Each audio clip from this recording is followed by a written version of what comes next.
Good morning, dear students. So it has been after a long break of 3 days. I am just coming in front of you. So only we had a class, one class, online class we had, and then we broke up. Okay, in a way that I couldn't take class because I was suffering from severe fever. Therefore, I couldn't give classes for you. I'm almost okay now, and I have come back, and we will be just continuing with the same lesson. And since it is after 3-4 days, I thought that we will have once again we'll begin with the topic. If I were you, if I were you, so already we have seen it is a conditional clause. Okay, very often we say so, especially if I were you. We know that always there is a bit of grammar also. I will just deal here. I is a first person singular and it is followed by where. Okay, why this kind of grammatical or grammatical usage is made? Okay. So here we can find that the verb has got different usages. Okay, so they are used to express different situations. Accordingly, verb is we call it as mode of the verb.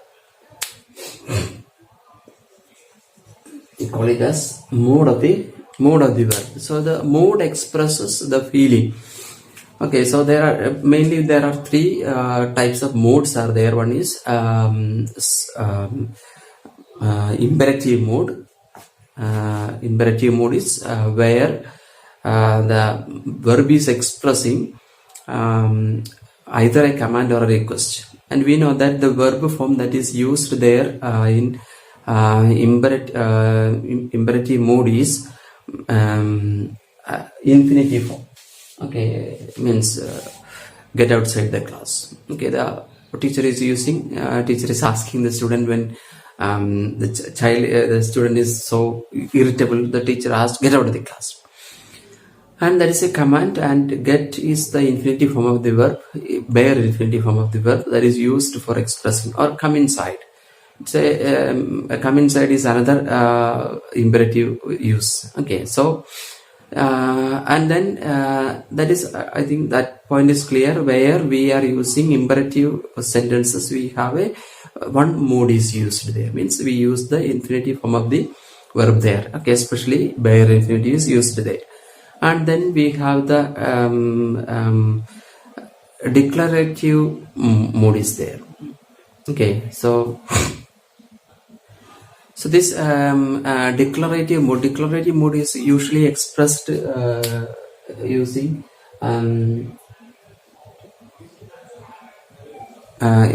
used.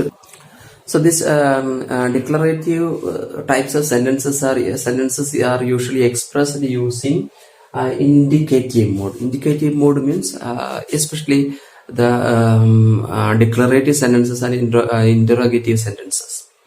Okay, the statements and the questions. Okay, the statements that we make or the questions that we are asking, both are made in indicative mode. Indicative mode expresses statements or questions. Okay, so always the questions, the answer of the questions will be always declarative sentence. So that you all know, and there we have the tense forms. Okay, active and passive forms, tense forms that we have. Okay, so that we know that, and there we use the simple, continuous, perfect, perfect, continuous. All these forms are used there in the either in statement or in questions. Okay, so that we call as indicative mode. And the third mode, the mode of the verb is subjunctive mode.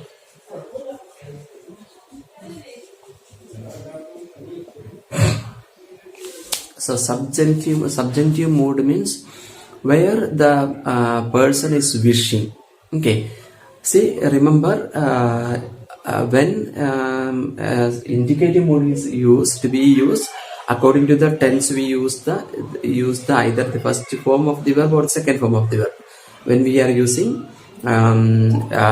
sentences with verbs with indicative mood, we use either first form or second person. So past action be expressed using second form of the verb, and present actions will be used using the first form of the verb.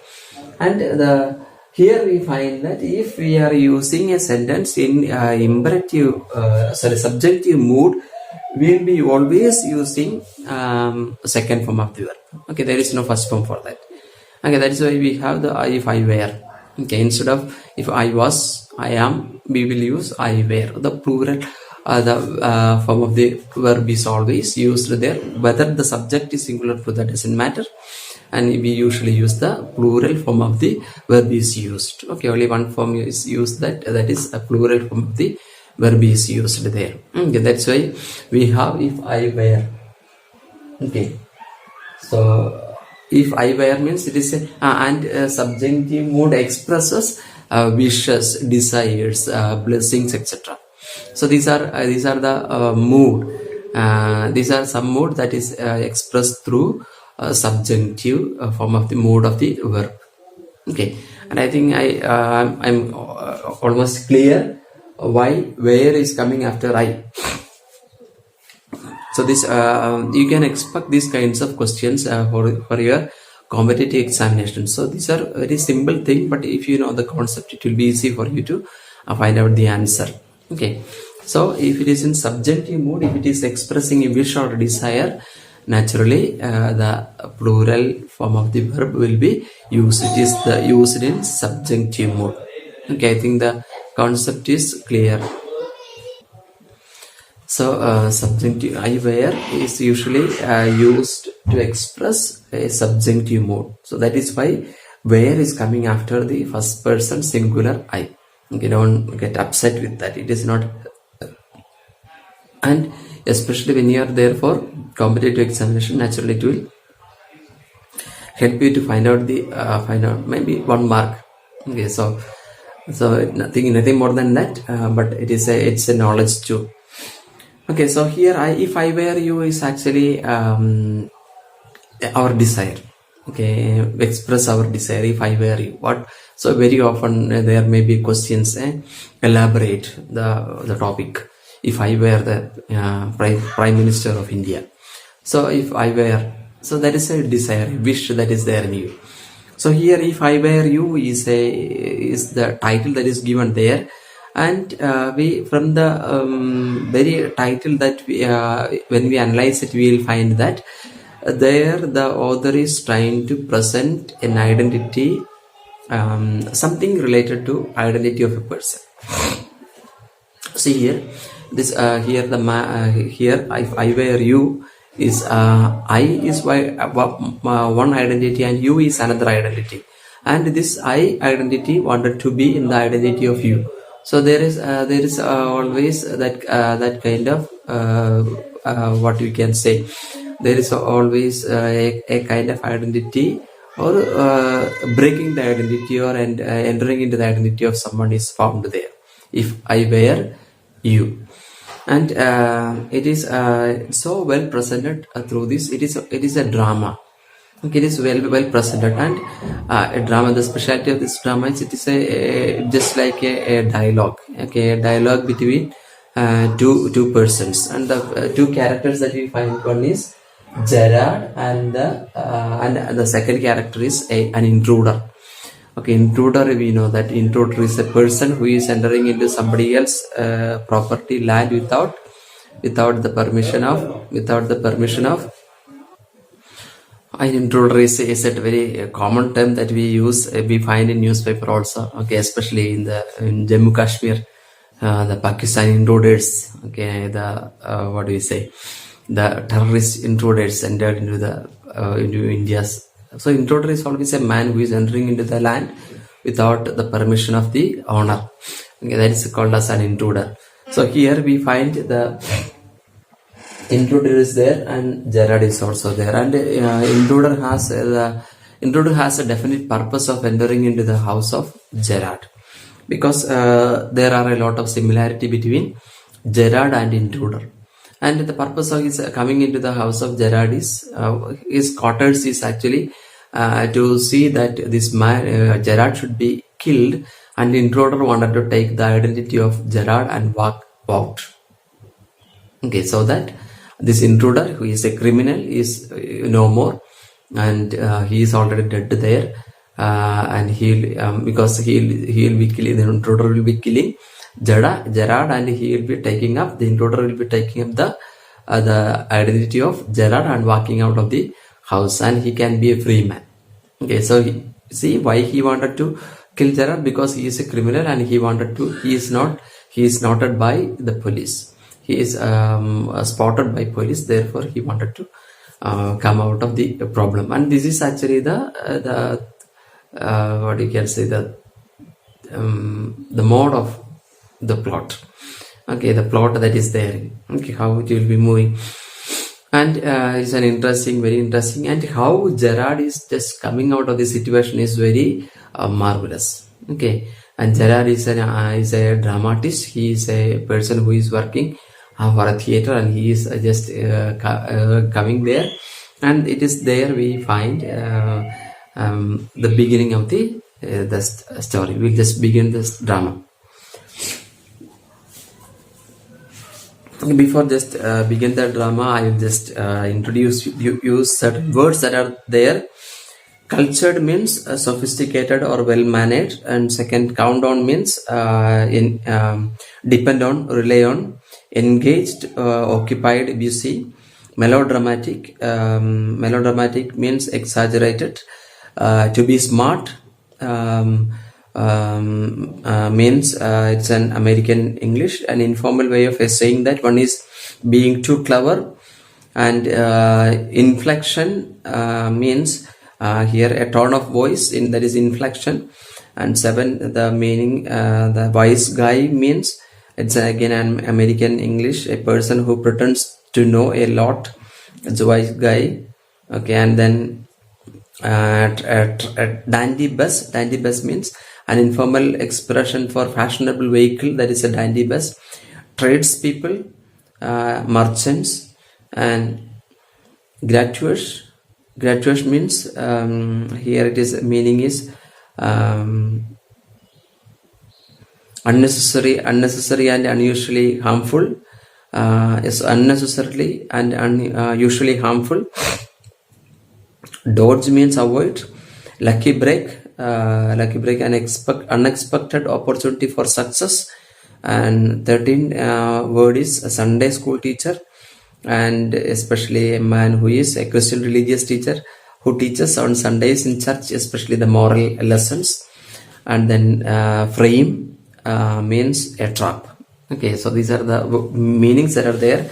Just these terms you will be coming across as we are going ahead. Okay, and as I have said you in the previous class while I was taking the live, I told you that when there is a drama, the setting is always done on stage. Okay, stage is always set, and therefore and there is an audience is there, and the audience should clearly understand where exactly this story is taking place. So therefore the stage should be set in such a way that it is the audience clearly understand exactly where this it is going on. So sometimes even the stage setting people make write up also. Okay, where the story is taking place, like whether it is in Germany or it is in Switzerland. So that kind of placards board will be put hang on, so that the audience will easily understand where the setting is. Okay, and here it is a room setting, it is a cottage setting. Inside the cottage setting, and setting is very clearly mentioned, so the audience can easily understand where exactly the story is taking place. The scene is a small cottage interior. Inside the cottage of the cottage, There is an entrance back right, which may be curtained. There is an entrance into the cottage, and it is curtained. And another door to the left must be a practical door. So there is one door is there, and there is another door is there, and that is a real door. The furniture is simple, consisting of a small table towards the left, a chair or two, and a divan rather upstage on the right. On the table is a telephone. So these are the things that are there. When the curtain rises, Gerard is standing by the table making a phone call. He is of medium height. So his description of as a person, as a character, a medium height and wearing horn-rimmed glasses. So it's actually a we can say a costly one. Okay, round glasses, round rimmed. Okay. So this type of glasses are called as horn-rimmed glasses. Okay. A piece, the border of the glass is made up of horns. That is called as a horn-rimmed glass. And what he is doing, he is wearing a horn-rimmed glass and he is making a phone call. And he is dressed in a long suit and a great coat. Okay, long suit and a great coat is also there. And then his voice is cultured, well-mannered, sophisticated. Okay, he's speaking and as a cultured person. Gerard is the first dialogue that we find. Well, tell him to telephone up me directly.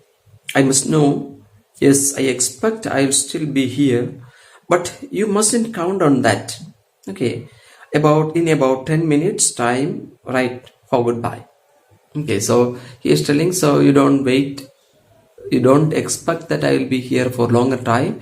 So you just wait here, and I will be here for 10 more minutes, and by that time you tell him to come and meet. He puts down the phone and goes to the divan on the left. So divan, we know it is a reclining type of settee. You can say recline. One side will be always open with a recline. So that is called as a divan. Okay, where there is a traveling bag and starts packing. Whilst he is thus engaged, another man, smaller in build to Gerard, enters from the right silently. So this is another person is entering into. So this is a description that is given. Okay, what is happening on the stage? So this description is there because the character that is there on the stage doesn't know what is happening around him then. Okay, and there is a revolver in his hand. He is flashily dressed in an overcoat and a soft hat. He bumps accidentally against the table, and at the sound, Gerard turns quickly. So only Gerard come to know that there is a person when the stranger who has entered onto the stage bumps against a table. Okay, and then Gerard knows that there is someone is there. Gerard, pleasantly, very happily he tells, why? This is a surprise, Mr. So he is just telling that it is a surprise that you are here, and he doesn't know the name. Therefore, he said, Mr. Intruder, I am glad you are pleased to see me. I don't think you will be pleased for long. Put those paws up. I don't think that you will be happy. Okay, so I'm here, and I don't think that you will be happy to know that I'm here when I come to know the purpose of my visit here. So you may not be so glad. So now you are so pleased. Okay, Gerard, this is all very melodramatic, very exaggerated. Okay, why should you talk in such an exaggerated manner? Not very original, perhaps, but so you speak with an extraordinary emphasis. Okay, what is it? What is the necessity of it? Okay, so this is all very melodramatic. Okay, exaggeration to appeal emotion. So emotionally, you are trying to put me down, and it is just be calm, cool. Intruder, trying to be calm and okay, and then he make the sound Gerard, nonchalant is your word, I think. Nonchalant means calm, cool. Okay, so you tell me, you are just asking me to cool down. Intruder, thanks a lot. You will soon stop being smart. Okay, so when you come to know the purpose of my house, you will just stop being smart, playing smart. I'll take you to Crown. Okay, so now you just keep pause. Just before he said, keep those pause up. Pause means hands up. Okay, just keep your hands up. And so then I will just crawl you. I will not just allow you to stand on your leg. You will be crawling. You will be lying on the ground.